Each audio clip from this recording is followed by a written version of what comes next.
सारे टैलेंटेड लोग के दिमाग में कई बार ये आता है कि कौन सा व्यापार करना चाहिए मुझे, क्योंकि कई दफा आपने भी ऐड में देखा होगा, मैंने भी देखा है कि पूछा जाता है कि जी आपकी ख्वाहिश क्या है, तो बोलते हैं कि एक अपनी व्यापार, एक अपनी गाड़ी और एक अपना घर, ये मेरी ख्वाहिश है। तो कहने का मतलब है कि मैक्सिमम लोगों के दिमाग में कहीं ना कहीं ये जमा होता है कि अपना बिजनेस हो। अब समझने वाली दोस्त बात यहाँ पे ये है कि कई लोग बिजनेस तो शुरू कर लेते हैं, लेकिन आगे बढ़ने पे जब 1 साल 2 साल 3 साल बिजनेस करते चले जाते हैं, फिर कई दफा रिग्रेट होता है, कई दफा उनको लगता है कि वो ट्रैप में फंस गए, उन्होंने बिजनेस शुरू करके एक बहुत बड़ी गलती कर दी। और ऐसे बहुत लोग हैं जिन्होंने अपना बिजनेस वाइंड ऑफ किया है और फिर जाकर के किसी जॉब में वापस लौट गए। कहने का मतलब ये है कि हमें ये अच्छे से समझ लेना चाहिए बिजनेस शुरू करने से पहले, क्या मैं बिजनेस शुरू कर सकता हूं, क्या मेरी वो टैलेंट है। आपको यहाँ एक खास बात पे रोक देता हूं कि सोचने के लिए कि समझें, टैलेंट हर आदमी के अंदर है। इंडिया में शायद ही बिरले कोई ऐसा आदमी है जो टैलेंट विहीन है, मैं ऐसा नहीं मानता। सिर्फ अंतर यह है कि हमने अपनी क्षमता को पहचाना है क्या। हम दूसरे के कंपटीशन में बिजनेस करना शुरू कर देते हैं कि मेरे दोस्त ने किया तो मैं भी कर सकता, मेरी बहन ने किया तो मैं भी कर सकता हूं, मेरे भाई ने किया तो मैं भी कर सकता हूं। अब ये थॉट जो है ना, ये कई दफा हमें परेशानी में डाल देता है। मैं कर सकता हूं बिजनेस, लेकिन मैं कौन सा बिजनेस कर सकता हूं, ये अगर एक्चुअली हमने अपने ज़ोडिएक साइन के अकॉर्डिंगली ट्रेस किया, अपने नेचर, अपने जीन के हिसाब से समझा कि मेरे अंदर जो एक्चुअल टैलेंट है वो क्या है, मैं किस चीज में बहुत हद तक खड़ा उतर सकता हूं और बेस्ट करके दिखा सकता हूं, अगर ये मैंने फाइंड आउट कर लिया तो कोई दुनिया की ताकत नहीं है जो हमें एक सक्सेसफुल बिजनेसमैन बनने से रोक ले। नमस्कार मित्रों, एस्ट्रोलॉजी स्टार्ट चैनल में आपका फिर से एक बार स्वागत है। दोस्तों, आज हम लोग इसी बात पे बात करने वाले हैं कि मेष राशि वालों को कौन सा व्यापार बनाती है करोड़पति, अथवा यूं बोल लें कि मेष राशि वालों को कौन सा बिजनेस करना चाहिए। ये दोनों बातें अल्टीमेटली एक ही बात है। अगर मैं एरिस ज़ोडिएक साइन का हूं तो मेरे अंदर की खास प्रतिभा क्या है, ये आपको वहीं पता चल जाएगी। अगर आपने अपने ज़ोडिएक साइन को गौर से देख लिया ना, तो आपको पता चल जाएगा कि आपकी प्रतिभा क्या है और उसके अकॉर्डिंगली आप कौन सा बिजनेस कर सकते हैं और 200% आप उस बिजनेस में सही उतरेंगे, खड़े उतरेंगे, ये मेरा विश्वास है। तो आगे बढ़ते हैं दोस्त। लेकिन हाँ, आगे बढ़ने से पहले अगर आपने हमारे चैनल को लाइक और सब्सक्राइब नहीं किया है तो कर लो, और जब आप लौट के आओगे थैंक्स देने के लिए, इस यूट्यूब के भीड़ में मुझे ढूंढ नहीं पाओगे, तो कर लो सब्सक्राइब। बेल बटन को साथ में दबाना ना भूलिए, क्योंकि जब आप उसे प्रेस करेंगे तभी मेरी नई वीडियो आप तक पहुंच पाएगी इंस्टेंटली। हाँ, अगर इन चीजों को और विस्तार से देखना चाहते हैं तो हमारी वेबसाइट astrologystarts.com है। यहाँ पे सारी चीजें मैंने बहुत विस्तार से लिख रखी हैं, एक बार जाएं, उसे देखें, आपको कुछ और हाइलाइट्स मिल जाएंगे। एज वेल एज अगर कुछ हमारी गलतियां दिख जाएं तो यहाँ पे आके मुझे हाईलाइट कर दीजिए, मैं उन चीजों को सुधारूंगा। तो दोस्त समझें, जब आप मेष राशि के व्यापार को समझना चाहते हैं ना कि आपको कौन सा व्यापार सूट करेगा, कौन सी व्यापार आपको करोड़पति बना सकती है, तो समझें कि आपको अगर इस कुंडली पे, मेष राशि की कुंडली पे ले चलूं, तो समझें कि आपके लग्नेश मंगल देव हैं। सबसे प्राइम रोल होता है इनका आपके जीवन में, तो इनका अच्छा होना बहुत जरूरी है। तत्पश्चात जो व्यापार हाउस है वो ये है, यानी कि 7th हाउस, आपके हाउस से 7वां घर, यहां से गिनेंगे तो 7वां पड़ेगा। ये मींस ये 7वें घर का लॉर्ड कौन है? 7वां घर तुला है और तुला के लॉर्ड शुक्रदेव हैं। मतलब ये हुआ कि शुक्र का अच्छे जगह पे बैठा होना बहुत जरूरी है। संग ही ये भी समझें कि शुक्र सिर्फ 7वें घर के लॉर्ड नहीं है या व्यापार के लॉर्ड नहीं है, वास्तव में ये आपके धन भाव के भी मालिक हैं। धन देने का बीड़ा इन्होंने ही उठा रखा है आपके लिए। तो ऐसे में इनकी पोजीशनिंग कहां है, ये बहुत इंपॉर्टेंट है। इसको आप जरूर अपने कुंडली में अभी चेक कीजिए। मैं 2 मिनट के लिए पॉज कर रहा हूं वीडियो, आप अभी चेक कीजिए और यहां लिखिए कि आपके जन्म कुंडली में शुक्र कहां बैठे हैं, मंगल कहां बैठे हैं और संग ही तीसरे ग्रह शनिदेव जो कि कर्मेश हैं, आपके कर्म के मालिक हैं। आपने बहुत अच्छा बिजनेस शुरू किया लेकिन आप कर्म करना ही छोड़ दिया, आप ढीले पड़ गए काम में। ये कौन बताएगा, ये कौन देख रहा है? ये इनके पावर से मिल रही है कि आपके कर्म के आउटपुट क्या हैं। सो कर्मेश कहां बैठा है, ये भी बहुत इंपॉर्टेंट है। यही 3 प्लैनेट मिलकर के आपके बिजनेस को ऑपरेट कर रहे हैं। फॉर्चुनेटली आपके कुंडली में, मेष राशि वालों के कुंडली में शनिदेव सिर्फ कर्मेश नहीं है, वो लाभेश भी हैं। यानी कि एक है भाई साहब जो बिजनेस करा रहे हैं, साथ में धन लेके आ रहे हैं। दूसरे भाई साहब हैं शनिदेव जो कि कर्म आपसे अच्छे करा रहे हैं, यानी व्यापार भी एक कर्म है, और वो कर्म जो आप कर रहे हैं जिसमें आपकी कम्युनिकेशन, दुनिया की बातें हैं, वो सारे कर्म क्या लाभ पे केंद्रित हैं, क्योंकि यही लॉर्ड आपके लाभ के भी मालिक हैं। तो अगर ये दोनों लॉर्ड अच्छे हो गए और लग्नेश बेहतर स्थिति में है तो बॉस आपको करोड़पति बनने से कोई नहीं रोक सकता है। वास्तव में अगर आप गौर करके समझेंगे ना तो मंगल जो आपके लग्नेश है ना, वो जबरदस्त एनर्जी, ऊर्जा से भरे हुए होते हैं। इसका परिणाम, इसका इंपैक्ट आपके ब्लड के ऊपर पड़ता है। आपके रुधिर में जो लाल रक्त कोशिकाएं हैं वो एनर्जाइज्ड रहती हैं। ऑक्सीजन की मात्रा आपके अंदर बहुत ज्यादा होती है, हेमोग्लोबिन अप टू मार्क होता है अगर मंगल आपके अच्छे हैं तो। ऐसे में जोश और जुनून आपके अंदर कूट कूट के भरा होता है। वास्तव में ये एक ऐसी चीज है जो आपको लीडर बनाती है, आपको किसी भी जगह पे कभी भी उभर के अचानक से ला देती है।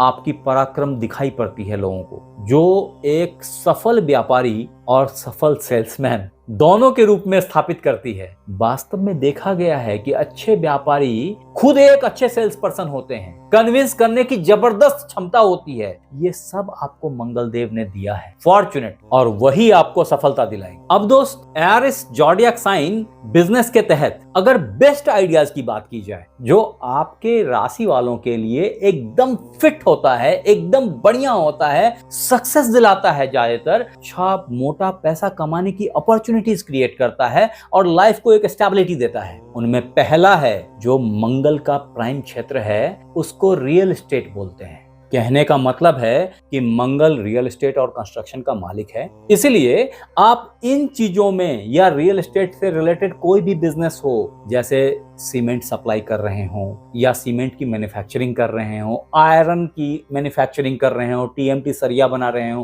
टीएमटी सरिया के ट्रेडर्स हो, इस सब तरह से रिलेटेड इन चीजों से संबंधित कोई भी बिजनेस हो आपकी, वो अच्छा ट्रैक्शन लेगी, क्योंकि जमीन भी आपके ही अधीन है। आप चाहें तो जमीन भी खरीद बेच सकते हैं, उसमें भी काफी अच्छा पैसा है। अदरवाइज एक अच्छा प्रॉपर्टी डीलर भी आप बन सकते हैं, उसमें भी आपको जबरदस्त सक्सेस मिलेगी, ऐसी मेरी मान्यता। अब दोस्त, जो दूसरा ऑप्शन है आपके लिए वो है स्पोर्ट्स एंड फिटनेस का, क्योंकि आपका जो है ना, मैंने पहले ही बताया कि आप मंगल से ड्रिवन हैं, जहां ऊर्जा इन चीजों के पीछे काफी लगी होती है, काफी नॉलेज होता है आपको इन चीजों का। तो अगर इसमें आपने थोड़ी प्रयास करी तो बहुत अच्छी आउटपुट लेके आ सकते हैं। कहने का मतलब है कि स्पोर्ट्स एंड फिटनेस की कोई बिजनेस करें, इनके पार्ट्स बनाएं, इनकी चीजें बनाएं, जो खेल के सामान होते हैं वो बनाएं, अन्यथा इनकी ट्रेडिंग करें, अदरवाइज जिम चलाएं या कोचिंग ट्रेनिंग सेंटर चलाएं इन चीजों की,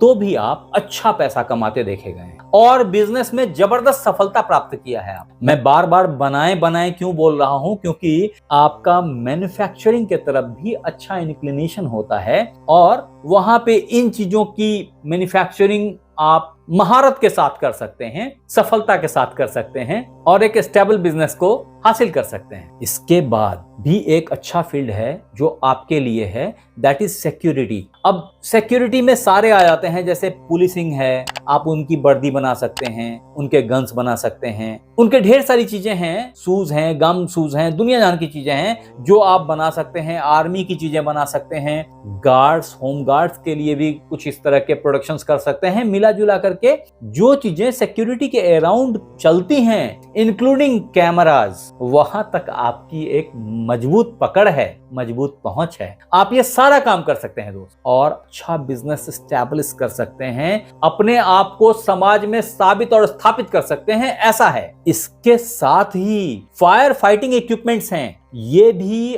आपके ही हवाले हैं। गर्मी और आग से संबंधित जितनी भी चीजें हैं उसमें आपका प्रेजेंस भी एक रिमार्केबल एस्पेक्ट्स रखता है। तो ऐसे में ये फील्ड भी आपके लिए बनी है। इन क्षेत्रों में व्यवसाय करके मेष राशि वालों आप बहुत अच्छी सफलता प्राप्त कर सकते। हाँ, जो मैंने हाईलाइट नहीं किया उसमें शुक्रदेव से संबंधित भी कुछ चीजें हैं जिसमें आप अच्छा ट्रैक्शन ले सकते हैं, अच्छी बिजनेस प्रोड्यूस करके दिखा सकते हैं, जिसमें कि ब्यूटी से संबंधित बिजनेस है। ऑयल और फ्रैग्रेंस, ये 2-3 चीजें भी आपके पक्ष में गिरती हैं। आप इसके बिजनेस में भी बहुत अच्छा आउटपुट लेके आ सकते हैं, ऐसी मेरी मान्यता। अब दोस्त, बिजनेस शुरू करने का सही प्रोसेस क्या है मेष राशि वालों के लिए, सही तरीका क्या है? एआरएस वाले बहुत हरी में रहते हैं और यही मेरा बताना भी है कि आपको चैन की सांस लेनी नहीं है। जिंदगी के शुरुआती दिनों में ही आप बिजनेस में आ जाएं। हालांकि आप जब भी आएं, आपके अंदर ऊर्जा बहुत अदम्य है जो आपको हमेशा उसमें सक्सेस दिलाएगी,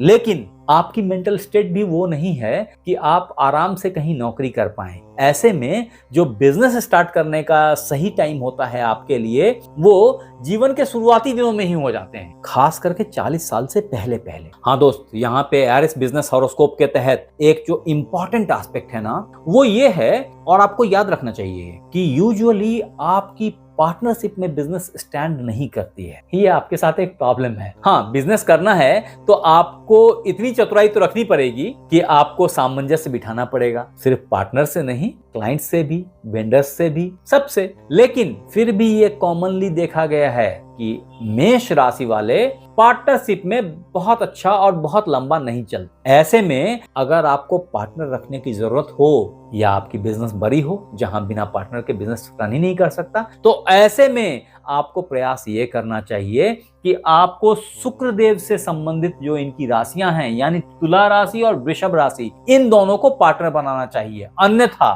धनु राशि वाले भी अच्छे पार्टनर देखे गए हैं। अब दोस्त, एआरएस बिजनेस हॉरोस्कोप के तहत जो आपके लिए खास टिप्स है ना, उसमें कुछ खास डेट्स हैं। अगर आपने उन डेट्स में अपने बिजनेस का फाउंडेशन स्टोन डाला, शुरुआत करी, तो वो भी बिजनेस काफी अच्छा रंग लाएगा।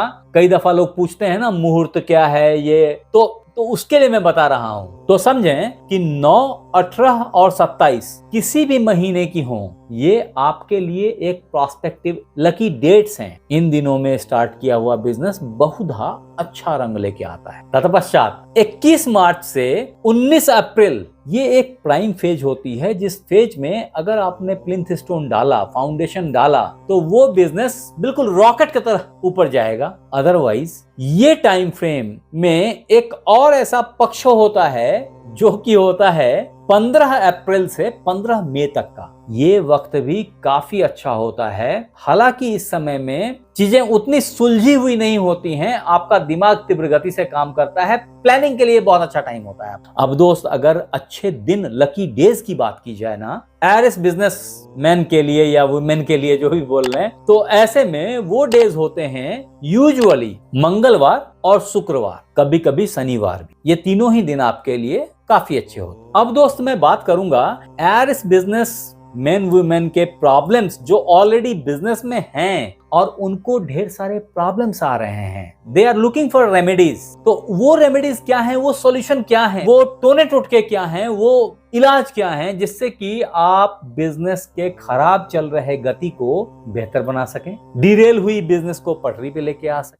उसमें पहला है कि आपको ओम अंग अंगारकाय नमः का 108 बार नित्य पाठ करना चाहिए किसी भी मंगलवार से शुरुआत करके। अन्यथा हनुमान जी को सिंदूर और चमेली का तेल अर्पित करना चाहिए किसी भी मंगलवार से शुरू करके। कम से कम हर दिन नहीं कर सकते तो हर मंगलवार और शनिवार को करिए। ऐसा करते ही आपकी बिजनेस संवरने लग जाएगी। अगर आपने टेस्ट लेना हो तो ले लीजिए, लिखिए यहाँ पे जय बजरंगबली लिखिए। अन्यथा अपने छोटे भाई बहनों को खुश रखने की कोशिश कीजिए। अदरवाइज जो एक और अच्छा टोटका है लाल किताब का, वो है कि बंदरों को चना गुड़ खिलाइए। इससे भी अविलंब सुधार होता है बिजनेस में। तत्पश्चात आपके लिए जो अगला सॉल्यूशन है वो है मंगल यंत्र को अपने पूजा स्थान पे, जो भी आपकी प्रतिष्ठान है वहां पे एक छोटा सा पूजा स्थान बनाइए और उसमें मंगल यंत्र की स्थापना कीजिए, वो भी आपके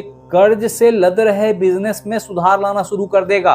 अदरवाइज एक अच्छा इटालियन मूंगा अपने इस रिंग फिंगर में धारण करें, सोने में धारण करेंगे तो बहुत अच्छा रहेगा। मैं फिर बोलता हूं कि इस तरीके से मैं रत्न धारण करने की सलाह नहीं देता जब तक कि कुंडली में देख करके मंगल देव के प्रेजेंस को कंफर्म ना कर लिया जाए कि वो अच्छे भाव में विराजमान हैं या खराब में हैं, तो कितने खराब में हैं, कितनी पावर से उनकी एनर्जी को इनहेंस करनी है, तभी उन रत्नों का 100% बेनिफिट हासिल होता है, अन्यथा वो फायदा के बदले नुकसान। तो दोस्तों, ये था हमारा एपिसोड मेष राशि वालों के लिए कौन सा व्यवसाय भाग्यशाली है। तो आप एक बार चेक करें कि आप इनमें से कौन सा व्यापार का चयन कर रहे हैं अपने लिए, जो मैंने आइडियाज आपको बताए। अन्यथा अगर आप व्यापार ऑलरेडी कर रहे हैं तो उनमें से कौन सा व्यापार में एक्चुअली आप हैं अभी, यहाँ पे लिख के बताएं, हमारी भी समझ में आए और बाकी के मेष राशि वाले भी इसको पढ़ के समझ पाएंगे। संग ही इस वीडियो को